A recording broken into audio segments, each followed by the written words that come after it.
कधी तिथली लोक आपल्याकडे आली म्हणून आपण काठी उगारण्याचा प्रयत्न केला नाही। पण अध्यक्ष महोदय, फक्त महाराष्ट्राचा मराठीमध्ये बोर्ड लावला म्हणून येळूर सारख्या गावामध्ये घरातनं बाहेर काढून पुरुषांना, स्त्रियांना, लहान मुलांना पोलिसांनी काट्यालाट्यांनी मारलं।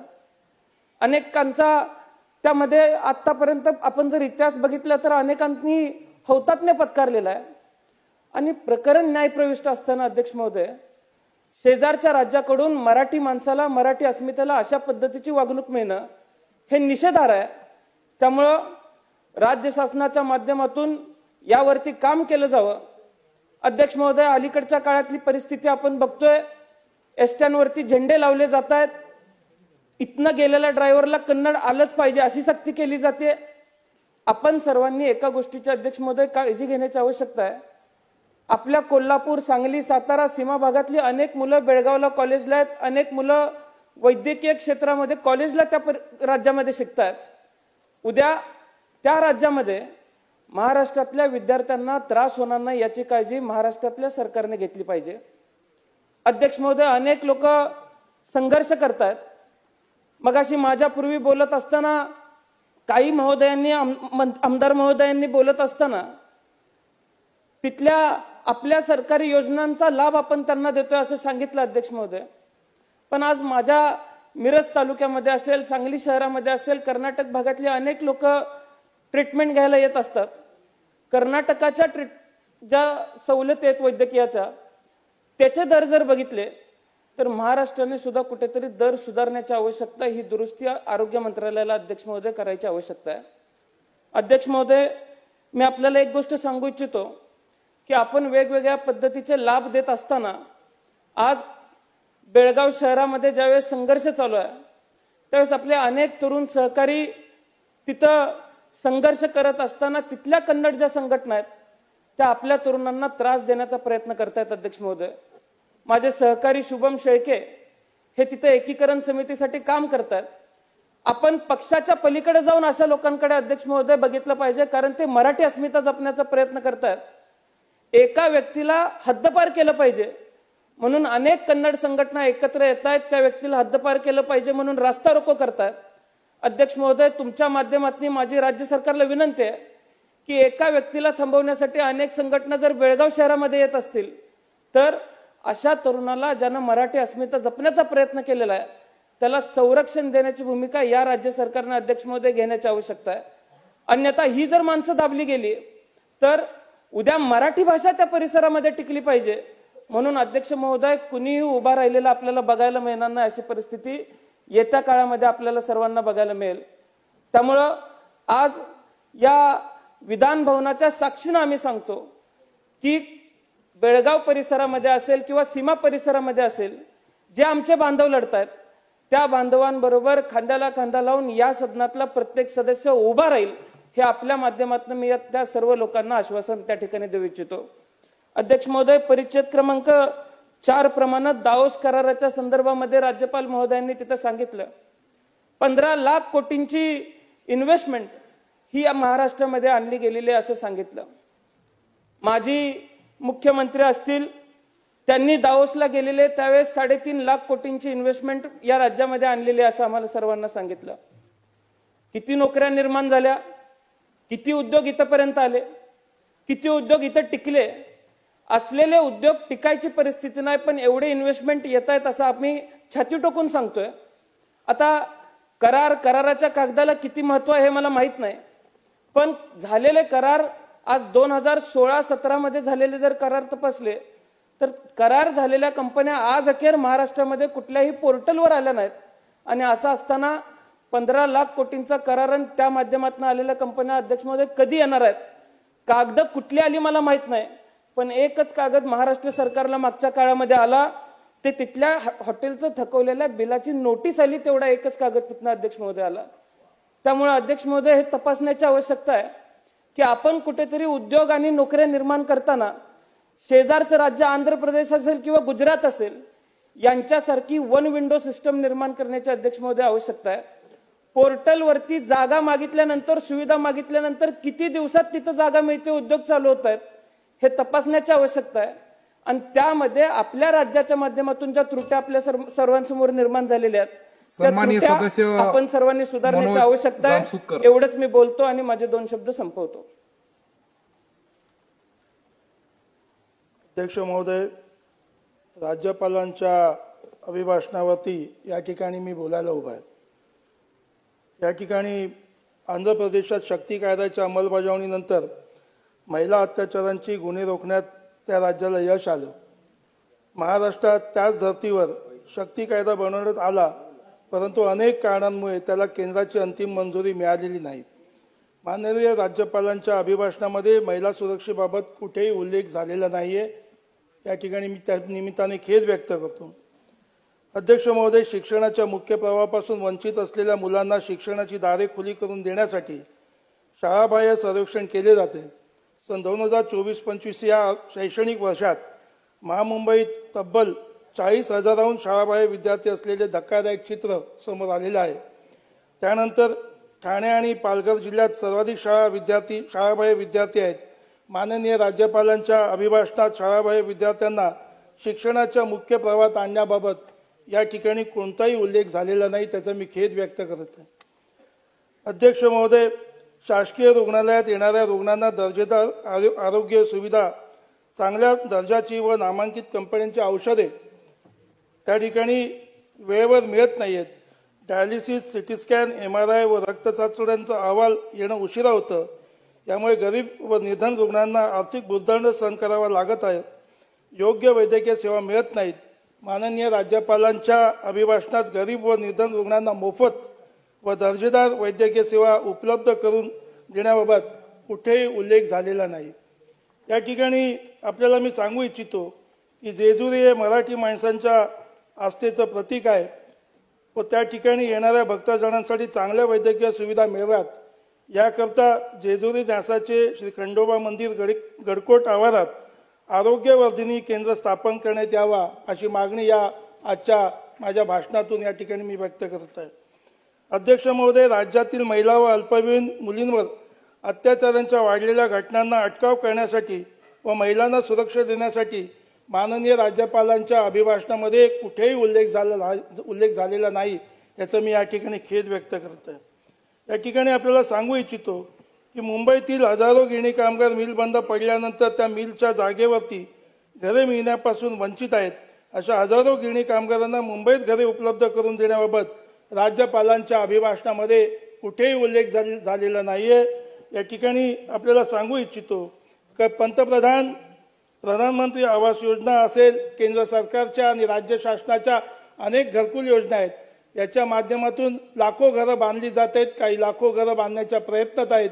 परंतु याच राज्य शासनाच्या अखत्यारीत येणारं नगरविकास खात्याच्या मुंबई महानगरपालिकेच्या जमिनीवरती ज्या BIT चाळी आहेत त्या मुंबईमध्ये अनेक ठिकाणी आहेत आणि या चाळीतील रहिवाशांचा पुनर्विकासाचा प्रश्न अद्यापही प्रलंबित आहे.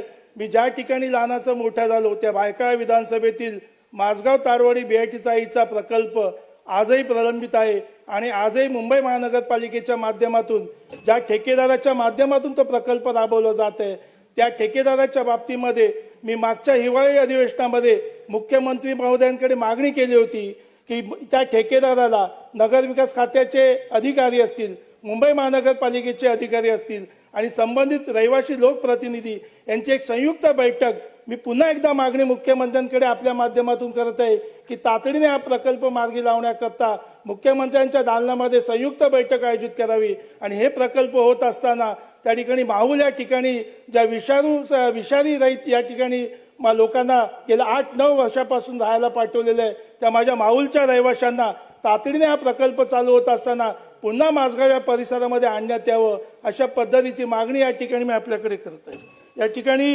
पालघर जिल्ह्याची निर्मिती होऊन 10 वर्षे झाली परंतु अद्यापही त्या ठिकाणी सिव्हिल हॉस्पिटल मिळालेलं नाहीये. आजही त्या भागातले बहुतेक रहिवासी आदिवासी त्या कुठल्याही नातेवाईकाला त्यांना ठाणे, नाशिक, मुंबई, गुजरात या ठिकाणी वैद्यकीय उपचारासाठी जात आहेत. अध्यक्ष महोदय, आज आपण पाहत आहोत की प्रत्येकाच्या हाताला काम पाहिजे, बेरोजगारी हटवण्याच्या घोषणा करण्यात येत असतात. दुसरीकडे महाराष्ट्रातील सरकारी नोकऱ्यांमध्ये तब्बल 60% सेवा घट झालेली आहे. शासनाने राज्यातील विविध विभागातील विविध संवर्गातील रिक्त पदे भरण्याच्या बाबत उल्लेख माननीय राज्यपालांनी कुठेही केलेला नाही. अध्यक्ष महोदय, राज्यात दिवसेंदिवस वाढत असलेलं कुपोषण कमी करण्याबाबत सक्षम उपाययोजना करण्यासाठी यासाठी देखील राज्यपालांनी कुठेही त्या ठिकाणी अभिभाषणात उल्लेख केलेला नाही.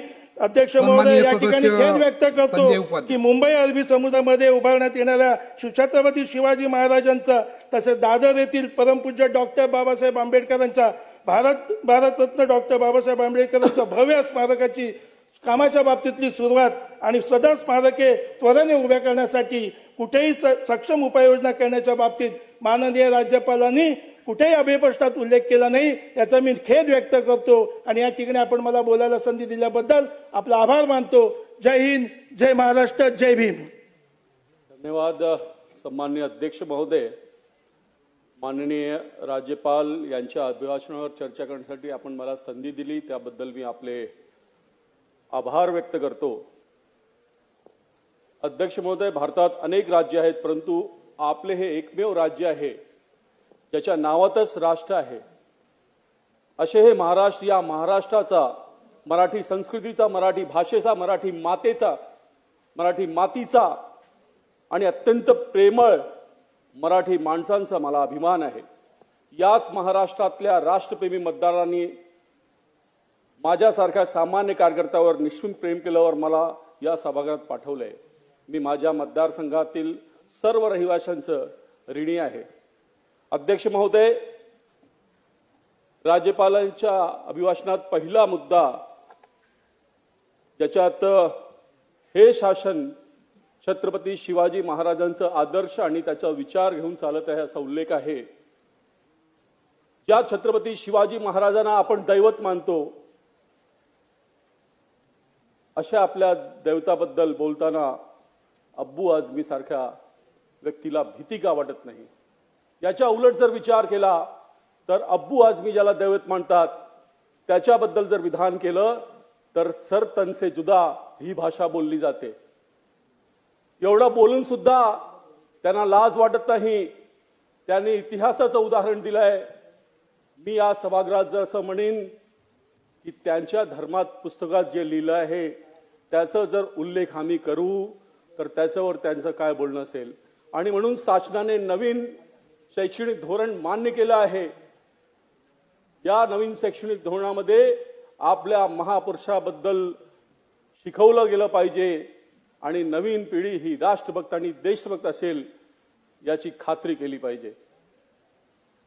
अब्बू आझमी सारख्या माणसाला या देशात माफी मिळता कामा नये.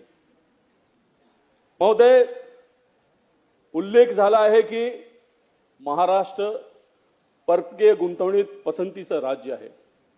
याचं एक मोठं कारण म्हणजे या देशात आणि या राज्यात एक मजबूत आणि स्थिर सरकार आहे. डबल इंजिनचं सरकार आहे. विजनरी लीडरशिप आहे. ईज ऑफ डुईंग बिझनेस म्हणा, व्यापाऱ्यांसाठी आवश्यक सर्व सुविधा सहजतेने उपलब्ध करण्याचं शासनाचं धोरण म्हणा,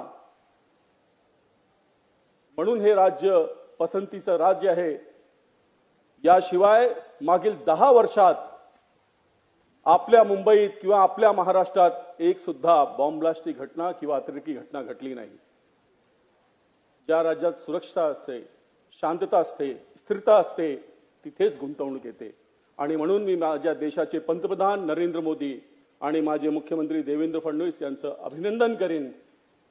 या लीडरशिपमुळेच महाराष्ट्रात ही गुंतवणूक येत आहे. पण महोदय, असं असताना आपल्या देशात आणि आपल्या राज्यात लाखोच्या संख्येत अवैध बांगलादेशी आणि रोहिंग्याची घुसखोरी हे चिंतेची बाब आहे. आपल्या राज्याची आंतरिक सुरक्षा धोक्यात आहे. मी राहत असलेल्या बोरीवली मतदारसंघात 5000हून अधिक बांगलादेशी आणि रोहिंग्या राहत आहेत.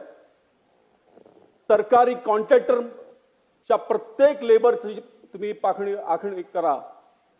प्रायव्हेट कॉन्ट्रॅक्टर असो, फिशरमॅन बघा, भाजीवाले बघा, हॉकर्स म्हणा, प्रत्येक ठिकाणी बांगलादेशी शिरला आहे. आणि सन्माननीय मुख्यमंत्री देवेंद्र फडणवीस यांनी संकल्प घेतलाय की बांगलादेशी आणि रोहिंग्या हे आपल्या राज्यात राहता कामा नये. बोलो साहेब, आम्ही दिवसभर थांबलोय आणि म्हणून माझ्यासारख्या सदस्यावरती हा अन्यायच आहे. म्हणून माझं नाव पहिलं होतं. 2 मिनिटं नाही, मी बोलणारच आणि शेवटपर्यंत थांबीन सुद्धा. हा 5 लोक भारी आहेत.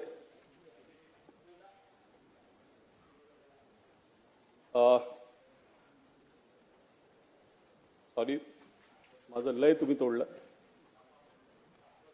महोदय, राज्यपालांच्या अभिभाषणामध्ये गरिबांसाठी निवास संकुलांचा उल्लेख आहे. त्याबद्दल मी सरकारचं अभिनंदन करतो. माझ्याकडे सुद्धा पंतप्रधान आवास योजनेची जबाबदारी होती आणि म्हणून ही स्कीम कशी राबवली जाते याची मला जाणीव आहे. याच्यात टोटल ट्रान्सपरन्सी आहे आणि म्हणून जो आक्षेप घेतला होता, मला वाटतं त्या सदस्यांनी ही प्रक्रिया जाणून घेण्याची आवश्यकता आहे आणि या प्रक्रियेवर ट्रान्सपरन्सी होती. म्हणूनच आतापर्यंत यापूर्वी 2014च्या पूर्वी सुद्धा आवास योजना होत्या, पण त्या फक्त कागदावरती होतं. पण पंतप्रधान नरेंद्र मोदी यांच्या पारदर्शी योजनेमुळे, डायरेक्ट बेनिफिशरी ट्रान्सपरंट योजनांमध्ये हे घर साकारात आले आहे आणि अनेक शहरातील लोकांना सुद्धा 2.5 लाख पर्यंत सबसिडी डायरेक्ट त्यांच्या अकाउंटमध्ये काही हप्ते भरल्यानंतर भेटत आहे. त्यांना सुद्धा या योजनेचा लाभ मिळालेच आहे.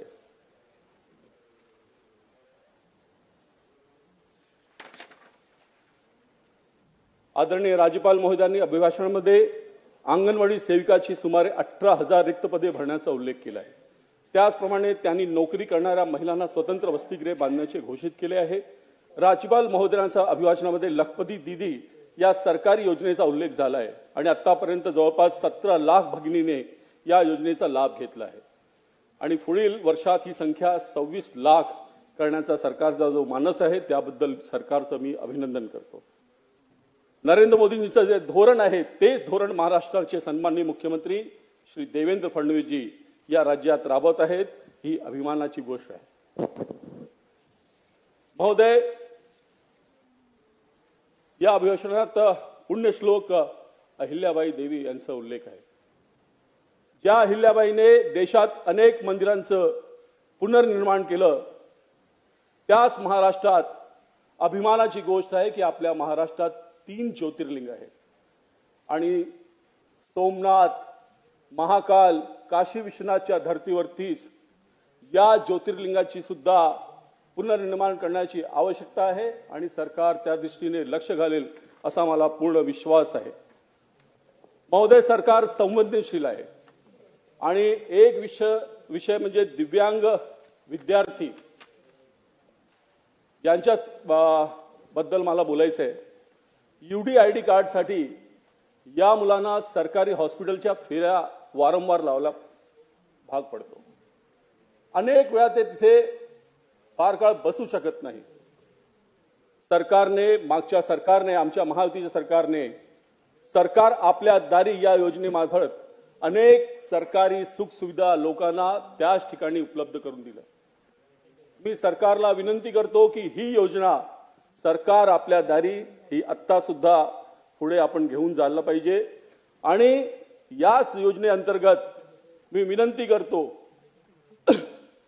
शारीरिकदृष्ट्या अपंगत असलेल्या विशेष मुलांना UDID कार्ड प्रमाणपत्र देण्यासाठी सरकारने त्यांच्याच शाळेमध्ये किंवा संस्थांमध्ये स्वतः जाऊन अशा प्रकारची प्रमाणपत्रे देण्याची शिबिरे आयोजित करावीत.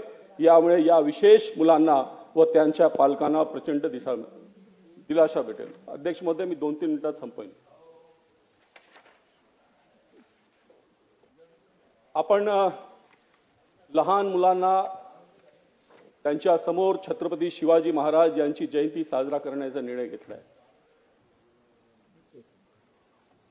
याचं मी अभिनंदन करतो, कारण कॉलेजमध्ये शिकताना स्वातंत्र्यवीर सावरकरांनी शिवरायांवरती जी कविता लिहिली आहे त्याबद्दल आपल्या सर्वांना अभिमान आहे आणि म्हणून आपली युवा पिढी सुद्धा त्याचं सुद्धा छत्रपती शिवाजी महाराज असतील किंवा आपले महापुरुष असतील त्याबद्दल त्याला संपूर्ण जाणीव असली पाहिजे, संपूर्ण माहिती असली पाहिजे. सावरकर आपल्या महाराष्ट्राचे होते, त्यांच्याबद्दल आपल्याला अभिमान आहे आणि त्यांना भारतरत्न दिलाच पाहिजे ही मी इथे मागणी करतो. महोदय, हे जे वर्ष आहे हे वर्ष अतिशय शुभंकर आहे. हिंदवी स्वराज्य संस्थापक छत्रपती शिवाजी महाराजांच्या शिवराज्याभिषेकचं हे सन्माननीय सदस्य आनंदजीनर 2 मिनिटात संपवतो साहेब. 350वं वर्ष आहे. थोरले बाजीराव सन्माननीय पेशवा सदस्य यांचं सिद्धार्थ जयंतीचं 325वं वर्ष आहे. बाबासाहेब आंबेडकरांनी लिहिलेल्या संविधानाचं अमृत महोत्सवी वर्ष आहे. तसेच हे अध्यक्ष राष्ट्रीय महोदय, स्वयंसेवक संघाचा सुद्धा शतकीय महोत्सव आहे. माननीय राज्यपाल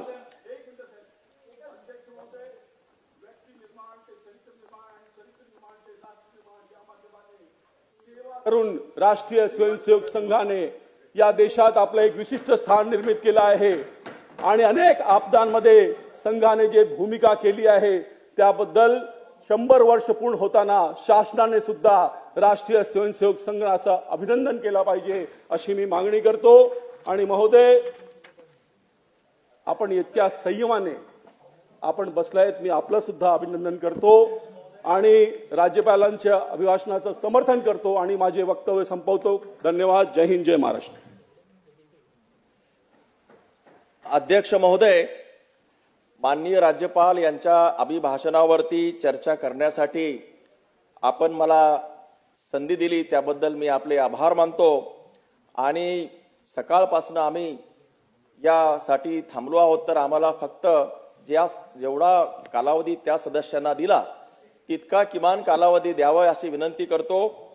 महोदय, माननीय राज्यपाल महोदयांनी पॅरा क्रमांक 2 मध्ये महाराष्ट्रातील सर्व थोर पुरुषांचा उच्च आदर्शाचे सदैव पालन करील अशा प्रकारचा या ठिकाणी आश्वासित केलेला आहे.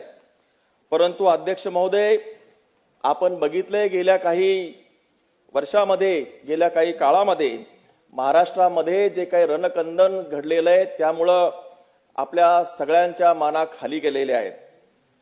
बीडमधील संतोष देशमुख असेल, परभणीमधील सोमनाथ सूर्यवंशी असेल आणि जालनामध्ये धनगर समाजाचा कैलास बोराडे यांचा झालेला जो काही निघृण खून आहे, हत्या आहे, त्या मानवाला काळिमा फासणाऱ्या अशा या घटना घडलेल्या आहेत.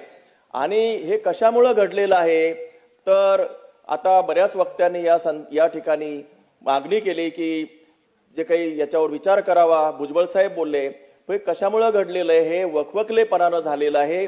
राजकारण आणि समाजकारण या दोन्ही गोष्टी हातात हात घालून चालतात. कुठेतरी राजकारणाची नैतिक पातळी घसरलेली आहे. कुठेतरी आपण राजकारणामधून चढलेलो आहोत. जे बोलतायत ते स्वतः चढलेले आहेत. नैतिक पातळी घसरवण्यासाठी राजकारणातलं वकवकलेपण याला कारणीभूत आहे. म्हणून या घटना घडलेल्या आहेत. माणसाला नाव नाही, माणसाला भाव नाही, माजल्या बाजारपेठा, माणसाला भाव नाही. हा जो माणसाचा भाव कमी करण्याचं कारण कोण असेल तर इथली राजकीय व्यवस्था आहे. कारण नैतिक अधःपतन करण्यामध्ये या राजकीय व्यवस्थेनं हातभार लावलेला आहे. म्हणून महाराष्ट्राच्या या थोर पुरुषांचं नाव घेताना त्यांचा विचार आपण करत नाही आणि केवळ त्यांचा विचार जो आहे तो राजकारणासाठी होतोय. हे महाराष्ट्राचं दुर्दैव आहे आणि म्हणून याबद्दल मी खेद व्यक्त करतो. अध्यक्ष महोदय, या ठिकाणी दावोसच्या संदर्भामध्ये चर्चा झाली. सुमारे 15,72,000 कोटी रुपयाची गुंतवणूक केली. बाहेरचे उद्योग आले, परदेशातल्या कंपन्या आल्या. जंगल में मोर नाचा देखा किसने. हे सगळे कागदी घोडे आहेत. माझ्या मतदारसंघामध्ये, विदर्भामध्ये, मराठवाड्यामध्ये उद्योगीकरणाचं, उद्योजकांचं विकेंद्रीकरण झालेलं नाही.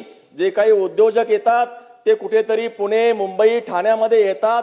कुठे किती ते इन्व्हेस्टमेंट करतात, किती रोजगारांना संधी देतात याबद्दल कुणालाही काही माहिती नाही.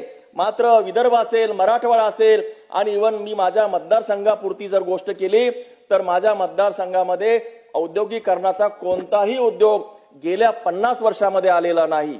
मेकर मतदारसंघामध्ये ही जी काही MIDC ची जागा आहे ती 1989 मध्ये देण्यात आलेली. 1989 मध्ये तेव्हापासून तेव्हापासून त्या ठिकाणी जे अतिक्रमण झालेलं आहे ते अतिक्रमण सुद्धा काढलेलं नाही. लोणारची सुद्धा तशीच परिस्थिती आहे. आणि म्हणून हे जे उद्योग विभाग आहे, उद्योग विभाग हे महाराष्ट्रामध्ये उद्योजकतेचं विकेंद्रीकरणासाठी काय करतंय हा सगळ्यात मोठा प्रश्न आहे. यांचे अधिकारी एक तो अमरावतीमध्ये बसतो, एक जण जो आहे तो बुलढाण्यात बसतो आणि कुठल्याही प्रकारचं उद्योगाचं कोणतंही काम या विभागाकडून करण्यात येत नाही. आणि म्हणून महाराष्ट्रामध्ये कोणतंही औद्योगिकरण होत नाही. बाहेरच्या कंपन्यांना आपण आणतो, त्यांना रेड कार्पेट देतो, परंतु आपल्या भूमीमध्ये भौगोलिक परिस्थिती पाहता, तिथलं उत्पादन पाहता, त्याच्यावरती प्रोसेसिंग युनिट करण्यासाठी किंवा जे काही त्या भागातले स्थानिक उद्योजकांना प्रोत्साहन देण्यासाठी कोणत्याही प्रकारचं काम या सरकारने केलेलं नाही. आणि म्हणून हा सगळा भूलभुलैया आहे. माझी या निमित्तानं विनंती आहे की मेहकरमध्ये आणि लोणारमध्ये जे काही औद्योगिक क्षेत्र आहे ते डेव्हलप करण्यासाठी उद्योग विभागाने पुढाकार घ्यावा ही माझी विनंती आहे. दुसरं असं की त्या ठिकाणी प्लॉट पाडावेत आणि उद्योजकतेचं कॉन्क्लेव्ह जो आहे तो घेण्यासाठी मदत करावी. अध्यक्ष महोदय, सर्वात महत्वाचा मुद्दा मला या ठिकाणी आज मांडायचा आहे. या ठिकाणी सोयाबीनच्या संदर्भामध्ये 11,21,000 मेट्रिक टन खरेदी झाली. अतिशय चांगल्या प्रकारचं काम महाराष्ट्र शासनाने केली अशी वाहवा या ठिकाणी होत आहे. पण अध्यक्ष महोदय, 6 फेब्रुवारी पासून सोयाबीनची खरेदी केंद्रे नाफेडने बंद केलेली आहेत. 6 फेब्रुवारी पासून. आणि आज देखील 50% सोयाबीनचा जो काही माल आहे तो शेतकऱ्यांचा. अध्यक्ष महोदय मी फक्त 5 मिनिट, मला आणखी 3 मिनिटं द्या. अध्यक्ष महोदय, सोयाबीनचं जी काही आहे 50% शेतकऱ्याच्या घरामध्ये पडून आहे. आणि म्हणून त्या सोयाबीनला एकतर राज्य शासनाने महायुतीच्या सरकारने त्यांच्या अजेंड्यामध्ये 6,000 रुपये त्यांना हमीभाव देऊ असं सांगितलं होतं. आणि म्हणून शेतकऱ्याला हमीभाव त्यांनी दिलेला नाही. अध्यक्ष महोदय, राज्य विधिमंडळाच्या 2025च्या पहिल्या अधिवेशनात बोलताना मला एक गोष्टीचा विशेष उल्लेख करावासा वाटतो. यावर्षी 8 मार्च रोजी आंतरराष्ट्रीय महिला दिनाचे सुवर्ण महोत्सवी वर्ष आहे. महाराष्ट्रातील माझ्या सर्व माता भगिनींना या महिला दिनाच्या मनापासून शुभेच्छा. लाडक्या बहिणींच्या प्रती असणारी स्नेह भावना महायुती सरकारने आपल्या कृतीतून व्यक्त केली आहे. नमो ड्रोन दीदी योजना, लखपती दीदी योजना यांना प्रोत्साहन देऊन आणि 18,000 अंगणवाडी सेविकांची रिक्त जागा भरणार हे जाहीर करून या सरकारने महिला सक्षमीकरणाला प्रोत्साहन दिलं आहे. पर्यावरण अनुकूल धोरणे, फास्ट कम्युनिकेशनची सुविधा आणि महाराष्ट्राचे अव्वल स्थान अबाधित राखणे या त्रिसूत्रीच्या आधारे काम करीत असलेल्या महायुती सरकारच्या कामकाजाचा आढावा मांडणाऱ्या राज्यपालांच्या अभिभाषणाचे मी मनापासून स्वागत करतो आणि समर्थनही करतो. अध्यक्ष महोदय, राज्यपालांच्या अभिभाषणात महाराष्ट्रातील इंडस्ट्रियल ग्रोथ प्रोत्साहित करण्याच्या दृष्टीने अनेक महत्त्वाचे निर्णय महायुतीच्या सरकारने घेतले आहेत. प्रामुख्याने 5,000 कोटी इन्व्हेस्टमेंट प्रमोशन सबसिडी डिस्बर्स करणे विविध इंडस्ट्रीजला राज्यामध्ये, MIDCच्या माध्यमातून 3,500 एकर इंडस्ट्रियल प्लॉट्सची अलॉटमेंट करणे, वाढती डिमांड लक्षात घेता notification of 1,000 acres land for industrial purpose, त्याच पद्धतीने 10 इंटिग्रेटेड इंडस्ट्रियल पार्क्स आणि इंटिग्रेटेड लॉजिस्टिक पार्क्स हे डेव्हलप करणे. या सर्व निर्णयांमुळे इंडस्ट्रियल ग्रोथ ही एनहान्स होणार आहे, सप्लाय चेन इफिशियन्सी ही इम्प्रूव्ह होणार आहे आणि वर्ल्ड क्लास बिझनेस इकोसिस्टम हे क्रिएट होणार आहे. पण याचबरोबर अध्यक्ष महोदय, मला एक महत्वाच्या बाबीकडे आपलं लक्ष वेधायचं आहे. Green energy open access rules ह्याचे इम्प्लिमेंटेशन अजूनपर्यंत डिले झाले, ज्याच्यामुळे महाराष्ट्राचा जो MSME सेक्टर आहे तो इफेक्ट होतोय. गव्हर्नमेंट ऑफ इंडियाने हे रूल्स इंट्रोड्यूस केले होते जून 2022 मध्ये, जेणेकरून MSME हे रिन्युएबल एनर्जीला अडॉप्ट करू शकतील, ज्याच्यामुळे त्यांची जी पॉवर कॉस्ट आहे ती कमी होईल, त्याच्याने त्यांची कॉम्पिटेटिव्हनेस वाढेल आणि त्या अनुषंगाने एम्प्लॉयमेंट सुद्धा जास्ती जनरेट होईल. MERCने जे काही नेसेसरी रेग्युलेशन्स आहेत त्या सुद्धा इश्यू केल्या आहेत नोव्हेंबर 2023 मध्ये, पण तरीही त्याला 1.5 वर्ष झालेत आणि MSEDCL यांनी अजूनही कमर्शियल सर्क्युलर जे आपल्याला गरजेचे आहेत ऑपरेशनल रूल्स करण्यासाठी ते अजून इश्यू केलेले नाही आहेत. मी माननीय मुख्यमंत्र्यांना आणि ऊर्जा मंत्र्यांना विनंती करतो की MSEDCL ला डायरेक्ट करून हे जे कमर्शियल सर्क्युलर आहे in line with MERC regulation for clarifying guidelines on captive and group captive renewable energy projects हे करावे. राज्य सरकारने एन्श्युअर हे केलंच पाहिजे. त्याच पद्धतीने SLDC नी त्यांची जी ऑनलाईन पोर्टल आहे ही लवकरात लवकर लॉन्च केली पाहिजे, जेणेकरून जी ग्रीन ओपन ऍक्सेस ऍप्लिकेशन आहे ह्याची प्रोसेस ट्रान्सपरंट होईल. अध्यक्ष महोदय, पुणे आणि मुंबई यांचे पुणे मुंबई इकॉनॉमिक कॉरिडॉर द्वारे धोरणात्मक एकत्रीकरण केल्यास महाराष्ट्राचे इकॉनॉमिक स्टॅचर हे मल्टीफोल्ड्सनी एलिव्हेट होईल. पुणे आणि मुंबईच्या एकत्रित आर्थिक शक्तींचा पूर्ण लाभ घेण्यासाठी पुणे मुंबई इकॉनॉमिक कॉरिडॉरचा एक समग्र विकास उपक्रम म्हणून संकल्पना आणि अंमलबजावणी ही करणं आवश्यक आहे.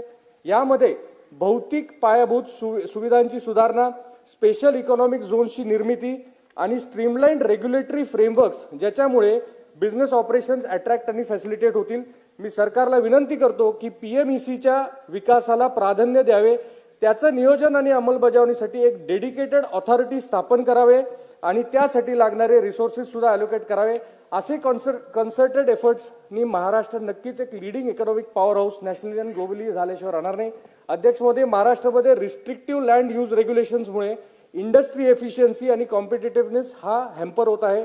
त्यासाठी पॉलिसी रिफॉर्म्स इंट्रोड्यूस करणे गरजेचे आहे. प्रामुख्याने रिव्हिजन ऑफ सेटबॅक रिक्वायरमेंट्समध्ये रिफॉर्म इन पार्किंग रेग्युलेशन्स आणि increase of floor area ratio या 3 सेक्टर्समध्ये समजा आपण रिफॉर्म्स एक्सपेडाइट केले तर नक्कीच इंडस्ट्रियल एफिशियन्सी वाढेल. शेवटी कन्क्लूड करताना अध्यक्ष महोदय, मला असं वाटतं की सरकार चालवायला लोकशाहीत बहुमत लागते, ते आमच्या सरकारकडे आहे. जनतेचा भक्कम पाठिंबा लागतो, ते सुद्धा आमच्या सरकारकडे आहे. उत्तम धोरणे आखणे आणि त्याची प्रभावी अंमलबजावणी करण्याची इच्छाशक्ती असणे ती सुद्धा आमच्या सरकारकडे आहे. आदरणीय देवेंद्र फडणवीस साहेब, आदरणीय एकनाथ शिंदे साहेब, आदरणीय अजितदादा यांच्यासारखे प्रगल्भ नेतृत्व ते सुद्धा या सरकारकडे आहेत. केंद्र सरकारचे पाठबळ लागते ते सुद्धा या सरकारकडे आहे. ही अनुकूल परिस्थिती लक्षात घेता व देवेंद्रजींचे पहिल्या 100 दिवसातले फोकस, स्पीड आणि स्केल पाहता विकसित भारताच्या उद्दिष्ट साधण्यामध्ये महाराष्ट्राचं योगदान सर्वाधिक असेल. महाराष्ट्र हेच देशातील अव्वल राज्य असेल याविषयी माझ्या मनात कुठली शंका नाही. आपण संधी दिल्याबद्दल खूप खूप धन्यवाद. सन्माननीय सदस्य देवेंद्र खोटे. आपण मला राज्यपालांच्या अभिभाषणावर चर्चा करण्याची संधी दिली. त्यांच्या भाषणाला समर्थन करत असताना मी राज्याचे कर्तृत्वान मुख्यमंत्री आदरणीय देवेंद्रजी फडणवीस साहेब, उपमुख्यमंत्री एकनाथजी शिंदे साहेब, उपमुख्यमंत्री अजितदादा पवार या त्रिशक्तींचं अभिनंदन व आभार व्यक्त करतो की त्या महायुतीच्या कार्यातून महाराष्ट्र विकसित दिशेकडे वाटचाल करत आहे. दावोस करारातनं 15,90,000 कोटीची गुंतवणूक महाराष्ट्रात होत असताना औद्योगिक विकासाबरोबर राज्याचा समतोल विकास करत शहर आणि ग्रामीण या दोन्ही भागाचा विकास महायुती सरकारच्या माध्यमातून होतोय. माझ्या सोलापूर शहरातील शासकीय अभियांत्रिकी महाविद्यालय हे 1960 पासून प्रलंबित होतं. त्यावेळेस अनुकूल परिस्थिती असताना आमच्या शहरातील अभियांत्रिकी महाविद्यालय त्यावेळेस कराडला हलवण्यात आलं होतं. जवळपास 60 ते 65 वर्ष सोलापूरचा यासाठी संघर्ष होता. 2016 साली सोलापूर शहराला अभियांत्रिकी महाविद्यालय मंजूर करण्यात आली होती. त्याचबरोबर 2024 साली उच्च तंत्र शिक्षण मंत्री चंद्रकांतदादा पाटील यांनी 300 कोटी रुपये देण्याची घोषणा देखील करण्यात आली होती. सध्या या सोलापूर शहरात जे तंत्रनिकेतन महाविद्यालय आहे याची स्वतंत्र 34 एकरची जागा व स्वतंत्र इमारत आहे. त्या ठिकाणी पुरेसा प्राध्यापक वर्ग देखील आहे. शासनाने जर पुढाकार घेतला व त्यास तत्परतेने मान्यता दिली तर जून 2025 पासून सोलापूर शहरातील अभियांत्रिकी महाविद्यालय सुरू होऊ शकतं असं तिकडच्या प्राचार्याचं व तज्ज्ञांचं मत आहे. तर आपण शासनाला या संदर्भातून सूचना देऊन योग्य ते उपाययोजना करण्यासाठी प्रयत्न करण्यात यावं. सोलापूर शहर हे वस्त्रोद्योगाचं शहर आहे. जवळपास 1 लाखहून अधिक या ठिकाणी यंत्रमागधारक आणि कामगार सोलापूर शहरात आहेत. वस्त्रोद्योगाला एकंदरीत अनुकूल वातावरण असताना सोलापूर शहरात टेक्सटाईल पार्क होणं अत्यंत गरजेचं आहे. सोलापूर शहरातील टेक्सटाईल पार्क मध्ये चादर असेल, टॉवेल असेल, युनिफॉर्म गार्मेंट असेल याचं एकत्रित समावेश झालं तर वस्त्रोद्योगाला चांगला वाव मिळेल. सोलापूरचं वातावरण अनुकूल असताना केंद्र शासनाकडनं ज्या 30 टेक्सटाईल पार्क जाहीर झाल्या होत्या ते सोलापुरात न होता कर्नाटकातील कलबुर्गी येथे झालेलं आहे. त्यामुळं सोलापूरला देखील एखादं टेक्सटाईल पार्क झालं तर सोलापूरच्या विकासाला हातभार लागणार आहे. त्याचबरोबर जे राज्य शासनाकडनं टेक्सटाईलचे प्रकल्प जाहीर झालेले आहेत त्याचाही सोलापूरचा विचार न होता शेजारच्या जिल्ह्यात ते टेक्सटाईल पार्क जाहीर झालेलं आहे. तरी शासनाने वस्त्रोद्योगाला अनुकूल असलेलं सोलापुरातील वातावरण व तेथील कामगारांचं असलेलं कौशल्य लक्षात घेता सोलापूरच्या वस्त्रोद्योगासाठी टेक्सटाईल पार्क जाहीर होण्यासाठी मी आपल्या माध्यमातून विनंती करतो. सोलापुरातील एकंदरीत 18,000 गणेश मूर्तिकार आहेत. पीओपीवरील बंदीमुळे त्यांच्या उदरनिर्वाहासाठी देखील उपासमारीची वेळ आलेली आहे. पीओपीवरील बंदीचा अंतिम निकाल लागेपर्यंत त्यांच्यावरती कारवाई होऊ नये अशी आपण शासनाला आपल्या माध्यमातून सूचना द्यावी ही देखील मी आपल्याला विनंती करतो. आमच्या सोलापूर शहर हे कर्नाटक, तेलंगणा, आंध्र या सीमे भागात असल्यामुळं या ठिकाणी गो तस्करीचा प्रमाण देखील मोठ्या प्रमाणात आहे. तर जे गोरक्षक आहेत हे गोरक्षणाला गेल्यानंतर त्यांच्यावरती हल्ले होतात, त्यांच्यावरती खोटे गुन्हे दाखल करण्याचा प्रमाण देखील मोठ्या प्रमाणावरती आहे. तर मी राज्य शासनाला या माध्यमातून विनंती करतो की गोरक्षणाच्या संरक्षणार्थ आपण चांगले कायदे करावे आणि जे कोणी यांच्यावरती हल्ले करतील त्यांच्यावरती गंभीर स्वरूपाचे गुन्हे दाखल करण्यासाठी देखील शासनाने प्रयत्न करावं. महायुती सरकार असतील देवेंद्र फडणवीस साहेबांच्या माध्यमातून सोलापूर शहराला आजतागायत चांगल्या पद्धतीने निधी उपलब्ध करून दिलेला आहे. आमचा पालखी मार्ग असेल, आमचा अक्कलकोट, तुळजापूर, गाणगापूर या सर्व तीर्थक्षेत्राला जोडणारे रस्ते देखील या सरकारने केलेले आहेत. पालकमंत्री जयकुमार गोरे साहेबांच्या माध्यमातून देखील आमची दुहेरी पाईपलाईन उजनीची पूर्णत्वाला येत आहे. आमच्या शहराला या सरकारने आजपर्यंत चांगल्या प्रमाणात निधी दिले त्याबद्दल मी या सरकारचं अभिनंदन करून आभार व्यक्त करतो. व जे काही आणखी आमची शासकीय योजना प्रलंबित असतील ते येणाऱ्या काळात शासनाने पूर्ण करून द्याव्यात. सोलापूर महानगरपालिकेच्या अमृत 2 साठीची निधी असेल, आमच्या 100 इलेक्ट्रिक बसचा विषय असेल, या सगळ्या योजनेसाठी शासनाने आम्हास सहकार्य करावे अशी विनंती माझ्या भाषणातून करतो. या ठिकाणी थांबतो. धन्यवाद. सन्माननीय सदस्य प्रवीण स्वामी, 2 मिनिटात संपवायचं. संपलं मग. अध्यक्ष महोदय, महामहिम राज्यपाल यांच्या अभिभाषणाच्या संदर्भाने बोलत असताना अनेक उल्लेखनीय बाबी त्यामध्ये समाविष्ट आहेत. त्याबद्दल माननीय राज्यपालांचं मनपूर्वक अभिनंदन. त्याचबरोबर अनेक गोष्टींचा त्याच्यामध्ये उल्लेख नाही. त्यामध्ये सद्यस्थितीत राज्यातील नगरपंचायत, नगरपालिका कार्यक्षेत्रातील विवाह नोंदणीचे अधिकार वैद्यकीय अधिकारी, अधीक्षक यांना दिलेले आहेत. विवाह नोंदणी प्रमाणपत्र जरी मिळत असले तरी ते ऑफलाईन दिले जातात. त्यामुळे या प्रमाणपत्रावर बारकोड नाही. परिणामी हे प्रमाणपत्र विवाहितेच्या आधार दुरुस्तीसाठी ग्राह्य धरले जात नाहीत. त्याचसोबत अनेक दिव्यांगांना हाताची पायाची बोटे नसल्याने त्यांचे आधार कार्ड निघत नाहीत. यामुळं या सॉफ्टवेअरमध्ये सुधारणा करावी. त्याचसोबत विधानसभा निवडणुकीच्या पूर्वी सध्याचे मुख्यमंत्री सन्माननीय फडणवीस साहेबांनी मंगळवेढा येथे लिंगायत सन्मान यात्रेच्या समारोप प्रसंगी महात्मा बसवेश्वर आर्थिक विकास महामंडळाची घोषणा केलेली होती. याबाबत पुढे काय झालं याची माहिती मिळावी.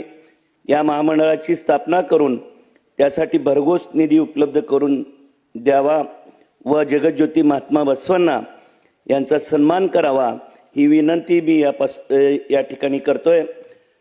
अध्यक्ष महोदय, 2002 पासून महाराष्ट्रात सर्व जिल्हा परिषद अंतर्गत जिल्हा, तालुका, महापालिका, नगरपालिका स्तरावर विविध क्षेत्रात कंत्राटी पद्धतीवर काम करणारे कर्मचारी DEd, BEd, SET, NET, PhD आहेत.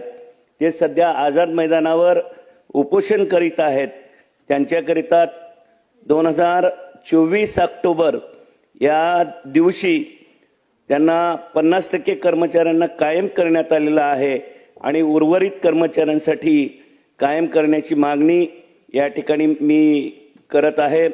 त्याचसोबत राज्यामध्ये अंगणवाड्यातून छत्रपती शिवाजी महाराजांची जयंती साजरा करण्याचा निर्णय जरी घेतलेला असला तरी वारंवार महाराष्ट्राचं आराध्य दैवत असलेल्या छत्रपती शिवाजी महाराज यांच्याबद्दल अवमानास्पद वक्तव्य करणाऱ्यावर कठोर कारवाईबाबत कोणतीच कसलाच उल्लेख यामध्ये झालेला नाही. समान वेतन समान काम धोरणानुसार राज्यातील शिक्षण सेवकाची पदं रद्द करण्यात यावीत किंवा त्यांचा कालावधी 1 वर्ष करण्यात यावा किंवा 40,000 इतका मानधन त्यांना देण्यात यावं. त्यासोबत राज्य शासन रक्तदान अवयवदान याविषयी जनजागृती करत असताना ज्या व्यक्तीनं अवयवदान केलं आहे किंवा मरणोत्तर देहदान करून इतरांचे प्राण वाचवले आहेत अशा व्यक्तींना मरणोत्तर देहदान केलेल्या व्यक्तीच्या कुटुंबियांना प्रोत्साहनपर आर्थिक मदत देता येईल का याबाबत विचार करावा. सन 2024 मध्ये झालेल्या माझ्या उमरगा लोहारा मतदारसंघातील अतिवृष्टीग्रस्त शेतकऱ्यांना अद्यापही शासनाकडून आर्थिक मदत मिळालेली नाही. याबाबत दप्तर दिरंगाई होत असल्याचे दिसून येते. याबाबत तात्काळ कारवाई करून शेतकऱ्यांना आर्थिक मदत करावी. राज्यातील कमी पटसंख्येच्या शाळा वाचविण्यासाठी शालेय शिक्षण व क्रीडा विभागाने दिनांक 15/3/2024 रोजी काढलेला शासन निर्णय तात्काळ रद्द करावा किंवा या शासन निर्णयामध्ये सुधारणा कराव्यात. नवीन दिलेली पटसंख्येची अट रद्द करावी, कारण या शासन निर्णयामुळे राज्यातील लाखो प्राथमिक शिक्षकांची पदे कमी होणार आहेत. परिणामी लाखोंनी बेरोजगार दरवर्षी वाढणार आहेत. याची धन्यवाद अध्यक्ष महोदय.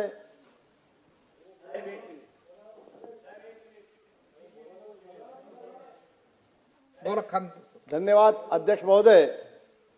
माननीय राज्यपालांच्या अभिभाषणावर चर्चा करण्याकरिता मी उभा आहे आणि आपण मला ही संधी दिलीबद्दल मी आपला आभारी आहे. माननीय अध्यक्ष महोदय, केंद्र पुरस्कृत PM ई बस सेवा योजना या अंतर्गत पहिल्या टप्प्यात 80 महानगरपालिकांसाठी 1290 इतक्या बस मंजूर केल्या व बस आगार विकसित करण्यासाठी आर्थिक सहाय्य देणार असे सांगण्यात येते. परंतु अध्यक्ष महोदय, फक्त मुंबईमध्ये बेस्ट उपक्रमाला 5000 ते 6000 नवीन बसची आवश्यकता आहे. येथील बेस्ट कामगारांना कॅन्टीन सारखी सुविधा उपलब्ध नाहीये. इथे जे बस कंडक्टर आहेत त्यांना भरती नाहीये आणि नवीन भरती करून घेतली जात नाहीये. तसेच जे कंडक्टर आहेत त्यांना पुढच्या कामासाठी पाठवण्यात येत आहे. अध्यक्ष महोदय, माझ्या मतदारसंघामध्ये लोखंडवाला हा उच्चगृह इमारतीसारखा विभाग आहे. या विभागामध्ये पूर्ण विभागामध्ये रस्त्याचे आणि पर्जन्य जलवाहिनीचे काम चालू आहे. त्या भागामध्ये जिथे महानगरपालिकेने पर्जन्य जलवाहिनीचे आणि रस्ते काँक्रीट करण्याचे काम चालू केलेले आहे, असे यमुना नगरमध्ये काम चालू केल्या नोव्हेंबरच्या महिन्यामध्ये आणि डिसेंबर जानेवारी यामध्ये काम परत थांबवला. बोललं की काम बंद करण्याचे आदेश कमिशनरने दिलेले आहेत, आयुक्तांनी दिलेले आहेत. मी त्यांना भेटल्यानंतर कमिशनरने ऑर्डर परत केलेत. त्याच्यानंतर काम चालू केला. परत आता असं बोलण्यात येत आहे की कमिशनरने काम करण्यासाठी नाही बोललेले आहेत. अध्यक्ष महोदय, या भागामध्ये जो खोदून ठेवलेला रस्ता आहे, जो खोदून ठेवलेले पर्जन्यचे जागा आहे, तिथे पावसाळ्याच्या अगोदर जर हे काम झालं नाही तर पूर्ण रस्त्यामध्ये पाणी भरणार आणि लोकांना त्रास होणार आहे. अध्यक्ष महोदय, माझ्या मतदारसंघात राजसारथी वसाहत इथे रिटेनिंग वॉल संरक्षक भिंत यासाठी आपल्या अनधिकृत झोपडीपट्टीवाले हे त्यांना रिटेनिंग वॉल संरक्षण भिंत बांधण्यासाठी देत नाहीयेत. त्यासाठी मी पोलिसांना बोललेलो आहे की कृपया त्यांना मदत करण्यात यावी. आपले कलेक्टर साहेबांनी ती भिंत पास केलेली आहे, परंतु तो काम पुढे होत नाहीये. अध्यक्ष महोदय, 2 मिनिटं एक साहेब, माझ्या विभागामध्ये बोलल्यानंतर हा जो भाग आहे, ह्या भागामध्ये जर या संरक्षण भिंतीचं काम झालं नाही तर होणार काय? त्याच्यामुळे बाजूला जी बिल्डिंग आहे त्या बिल्डिंगला पण इजा पोहोचणार आहे, त्या बिल्डिंगला पण त्रास होणार आहे. अध्यक्ष महोदय, माझं म्हणणं एवढंच आहे की आपण जो काम पास केलेला आहे त्यामध्ये अनधिकृत लोक येऊन दादागिरी करून जर आपल्या लोकांचं काम थांबवत असेल तर ही बाब खूप गंभीर आहे आणि अशा जागेवर आपण याच्यावर निर्णय घेतला पाहिजे आणि पोलिसांना आपला निर्णय पोलिसांना कळवला पाहिजे की पोलिसांनी महानगरपालिकेच्या आणि आमच्या राज्य सरकारच्या कर्मचाऱ्यांना संरक्षण द्यावं आणि हा काम करून घ्यावं. अध्यक्ष महोदय, एक मिनिट, फक्त एक मिनिट, लास्ट एक मिनिट. अध्यक्ष महोदय, माझ्या विभागामध्ये मोठ्या प्रमाणात वर्सोवा या भागामध्ये मच्छीमार हे लोक राहतात. मी गेल्या 2 वेळा सन्माननीय सदस्य बालाजी काळे यांच्या डिझेलच्या पडतीसाठी आपल्याला आवाज उठवलेला आहे. त्याचबरोबर जेटीसाठी मी आपल्या मंत्री महोदयांना बोललो, त्यांनी सांगितलेलं आहे की 2 दिवसात ते मीटिंग घेणार आहेत. अध्यक्ष महोदय, तुमच्या मार्फत हे सगळी काम झाली पाहिजे यासाठी मी विनंती करण्यासाठी उभा आहे. धन्यवाद. आपण मला इथे जी संधी दिली, धन्यवाद. जय हिंद, जय महाराष्ट्र, वंदे मातरम. माननीय अध्यक्ष महोदय, आदरणीय राज्यपालांच्या अभिभाषणावर बोलण्याची संधी तुम्ही मला दिली त्याबद्दल धन्यवाद. आता शेवटचा नंबर आहे, थोडा वेळ वाढवून द्या. राज्यपाल महोदयांनी या ठिकाणी शेतकऱ्यांविषयी काही त्या ठिकाणी कमतरता ठेवलेली आहे. राज्यातील शेतकऱ्यांना कांदा पिकाला कवडीमोल भाव मिळत आहे आणि त्यासाठी एक हमी भाव शासनानं करावा अशी अपेक्षा आहे. सोयाबीनच्या बाबतीत सर्वच पदाधिकाऱ्यांनी या ठिकाणी आपलं मत व्यक्त केलेलं आहे. 100% कर्जमाफीचा इलेक्शन पूर्वीचा सरकारने शब्द पाळून शेतकऱ्यांना ती कर्जमाफी द्यावी अशी अपेक्षा व्यक्त करतो. त्याचबरोबर या ठिकाणी आपले ग्रामविकास मंत्री महोदय या ठिकाणी आहेत. मोठ्या मोठ्या रस्त्यांच्या घोषणा आणि इतर कामं मोठ्या प्रमाणामध्ये चालू आहे, परंतु ग्रामीण भागामध्ये आदिवासी भाग असेल, दलित वस्त्या असतील, ठाकरवाड्या असतील आणि इतरही वस्त्या असतील, यासाठी छोटे मोठ्या रस्त्यांचा विचार आजही मोठ्या प्रमाणामध्ये केला जात नाही आणि त्यामुळं प्रधानमंत्री सडक योजनेबरोबरच मुख्यमंत्री सडक योजना आणली आणि यावर्षीच्या 24-25च्या मुख्यमंत्री सडक योजनेच्या संदर्भात अजूनही मंजुऱ्या मंत्री महोदय आपण लवकर द्याव्यात अशी अपेक्षा या ठिकाणी व्यक्त करून आपल्या माध्यमातून येणारा 25-15चा निधी या ठिकाणी आर्थिक वर्षात संपला किंवा नाही मला माहित नाही, परंतु तरी सुद्धा काहीतरी शेवटच्या टप्प्यामध्ये तरतूद करून आमच्यासारख्या नवीन सदस्यांना तरी या ठिकाणी सहकार्य करावं अशी अपेक्षा या ठिकाणी व्यक्त करतो. आणि त्याचबरोबर राज्यातील सर्व आदिवासी बांधवांसाठी कोणत्याही प्रकारची ठोस भूमिका आपल्या अभिभाषणामध्ये त्या ठिकाणी नमूद केली नाही. आमचा खेड आळंदी असेल, जुन्नर असेल, आंबेगाव असेल, मावळ मुळशी असेल, या ठिकाणी आदिवासी बांधव मोठ्या प्रमाणामध्ये पश्चिम भागामध्ये राहण्यासाठी आहे. त्या ठिकाणी त्यांना उत्पन्नासाठी कोणता जरी पर्याय या ठिकाणी मिळाला नाही तरी पर्यटनाच्या व्यवस्था होणं गरजेचं आहे. पाणी, आरोग्य आणि शिक्षण, लाईट प्रश्न स्वातंत्र्यानंतरही अजून बाकी आहेत आणि त्यामुळं आदिवासींचं राहणीमान उंचवण्याच्या हिशोबानं कोणताही उल्लेख केलेला नाहीये. त्याबद्दल सरकारनं नक्कीच भविष्यामध्ये दखल घ्यावी अशी अपेक्षा व्यक्त करतो. नगर परिषदांमध्ये आमच्या खेड आळंदी मतदारसंघामध्ये चाकण, खेड आणि आळंदी तीनही ठिकाणी करवाढ केलेली आहे साहेब. त्या ठिकाणी ती सर्वसामान्यांना न पेलावणारी आहे, त्यामुळं करवाढ कमी करून त्यासाठी वेगळ्या प्रकारचं नियोजन करावं. शेतकऱ्यांना कॅनॉलचं आणि बंधाऱ्यांचं पाणी मिळतंय याबद्दल शेतकरी समाधानी आहेत, परंतु त्याची पाणीपट्टी मोठ्या प्रमाणामध्ये आकारण्यात आलेली आहे, ती सुद्धा पाणीपट्टी कमी करावी. 20 पट संख्याच्या कमी असणाऱ्या शाळा बंद कराव्यात असं ऐकतोय.